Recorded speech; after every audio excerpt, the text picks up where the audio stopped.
So what's up, y'all? Listen, man, listen, right here, we got these Mr. Beast cookies, right? Man, they're plant-based, chocolate chip Mr. Beast. So let's try them. We're gonna give them a little quick review. Let's go. I'm excited. Ready?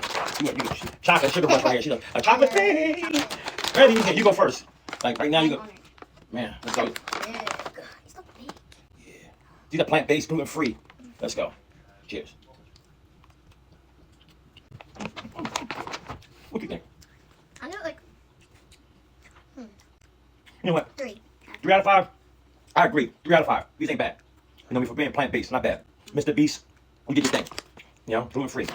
And then real chocolatey. You I think have a about, nice peanut butter flavor. oh, wow. These are peanut butter chocolate chip. I'm thinking of chocolate chip. I fumbled.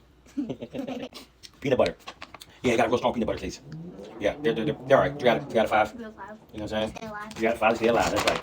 Mr. Beast. At your local Walmart. You know what I mean? I forgot how much they cost, but they got them at your local Walmart. They're hard to get, but you might have them right now. All right?